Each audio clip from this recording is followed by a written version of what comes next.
चाहे कुछ भी हो जाए, हम प्रभु यीशु मसीह को नहीं छोड़ेंगे। इस क्षण भर के सुखों के लिए, क्षण भर के जीवन के सुख अभिलाषा के लिए, धन दौलत के लिए हम प्रभु यीशु मसीह को ना छोड़ें।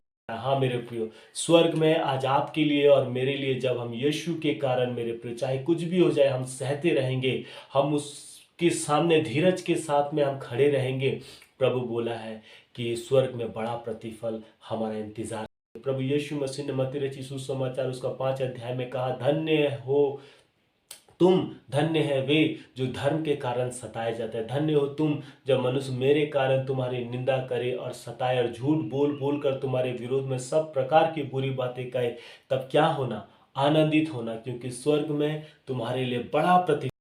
आइए मेरे प्रियो, आज हम पहला पतरस उसका 3 अध्याय का 13 से लेके 17 वचन को पढ़ेंगे और यहाँ से परमेश्वर के वचन को सीखेंगे। यदि तुम भलाई करने के लिए उत्तेजित रहो तो तुम्हारी बुराई करने वाला फिर कौन है? यदि तुम धर्म के कारण दुख भी उठाओ तो धन्य हो, पर लोगों के डराने से मत डरो और ना घबराओ, पर मसीह को प्रभु जानकर अपने मन में पवित्र समझो। जो कोई तुमसे तुम्हारी आशा के विषय में कुछ पूछे उसे उत्तर देने के लिए सर्वदा तैयार रहो, पर नम्रता और भय के साथ, और विवेक भी शुद्ध रखो, इसलिए कि जिन बातों के विषय में तुम्हारी बदनामी होती है उनके विषय में वे जो मसीह में तुम्हारे अच्छे चाल चलन का अपमान करते हैं लज्जित हो। क्योंकि यदि परमेश्वर की यही इच्छा हो कि तुम भलाई करने के कारण दुख उठाओ, तो यह बुराई करने के कारण दुख उठाने से उत्तम है। प्रभु के इस वचन के पढ़े और सुने जाने के द्वारा वो हमें बहुतायत की आशीष दे। मेरे प्रियो, पहला पतरस उन संदर्भ में लिखा गया है जब आदि कलीसिया सताई जा रही थी, पीड़ाओं से होके गुजर रही थी और मसीह के कारण बहुत सारा परीक्षाएं, उपद्रव और क्लेश उनके जीवन में आया था। और ऐसे समय में जब पतरस अपने पाठकों को लिखता है मेरे प्रियो, जब वे सताए जा रहे हैं, अपने विश्वास के कारण हिलाए जा रहे हैं, तो कहता है यदि तुम भलाई करने के लिए उत्तेजित रहो तो तुम्हारी बुराई करने वाला फिर कौन है? हाँ मेरे प्रियो, जब हम भलाई करने के लिए उत्तेजित हैं तो मेरे प्रियो कई बार लोगों को हमारा भलाई पसंद नहीं आएगा। वचन 17 बताता है, यदि परमेश्वर की यही इच्छा है कि तुम भलाई करने के कारण दुख उठाओ, तो यह बुराई करने के कारण दुख उठाने से उत्तम है। भलाई करने के द्वारा यदि लोग हमें सताते हैं, लोग अगर हमारे विरोध में उठ खड़े होते हैं, तो ये विरोध अच्छा है उससे जो बुराई के कारण जो विरोध आता है। अगर हम बुराई करें और लोग हमारे विरोध में उठ खड़े हों और हमें सताए, तो ये तो न्याय ही होगा, क्योंकि हमने बुरा किया है इस कारण लोग हमारा विरोध कर रहे हैं।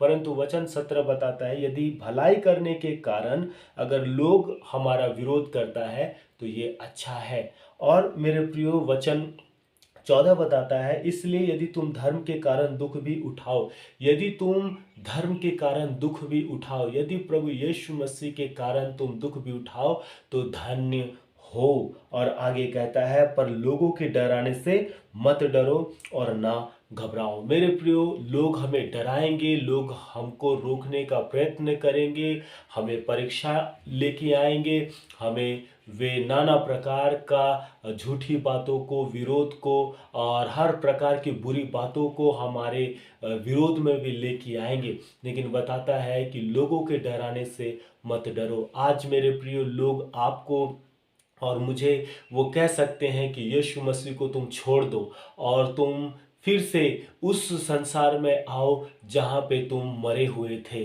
जहाँ पे तुम्हारे जीवन में कोई आशा नहीं था, जहाँ पे तुम निराश थे, उदास थे और अपने जीवन में आप ईश्वर रहित थे। ऐसे जीवन में आप पुनः फिर से आ जाओ। तो तो मेरे प्रियो, हमें आज उनके प्रश्नों का उत्तर बहुत ही सावधानी के साथ में, बहुत ही सोच समझ के हमको उनको देना है। हमारा आशा जो यीशु मसीह में जो आशा है, उस आशा के विषय में आपको लोगों को बताने की आवश्यकता है कि यीशु मसीह में आपको अनंत जीवन का, उस उद्धार का जो जीवित आशा आपको मिला है मेरे प्रियो, उसका सुसमाचार आपको ऐसे समय में सुनाने की आवश्यकता है।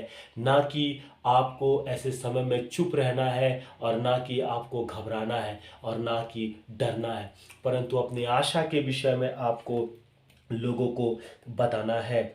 और मेरे प्रियो, वचन 15 यही बताता है, और वचन 16 बताता है, इसलिए कि जिन बातों के विषय में तुम्हारी बदनामी होती है, उनके विषय में वे जो मसीह में तुम्हारे अच्छे चाल चलन का अपमान करते हैं लज्जित हों। कई बार लोग जिन बातों को लेके हमारा अपमान करते हैं, हमें लज्जित करते हैं, हमको हमको निंदित करते हैं, एक वचन हमें ये बताता है कि मसीह में तुम्हारे अच्छे चाल चलन का अपमान करते हैं लज्जित हो। जब लोग यीशु मसीह में हमारे जीवन को देखते हैं कि अच्छा चाल चलन है, और लोग हमारा अपमान और निंदा करते हैं, तो मेरे प्रियो, स्मरण रखें कि वे ही लज्जित होंगे।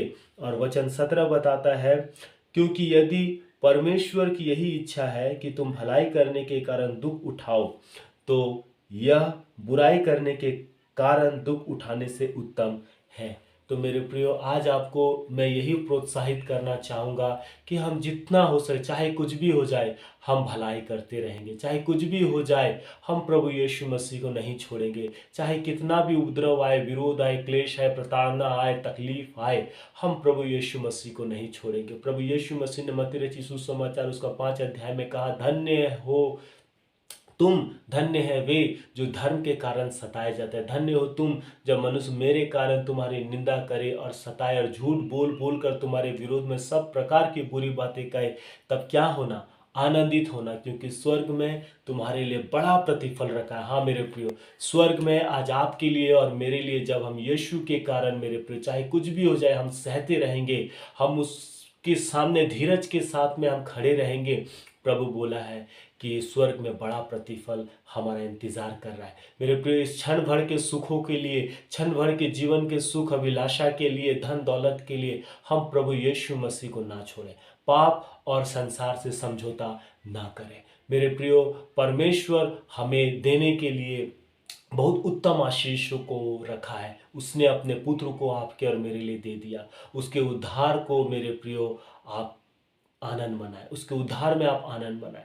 प्रभु आपको बहुतायत की आशीष दे, और किसी के डराने से आप ना डरें और ना भयभीत हों। प्रभु आपके साथ है। आप सबको प्रभु आशीष दे। जय मसीह।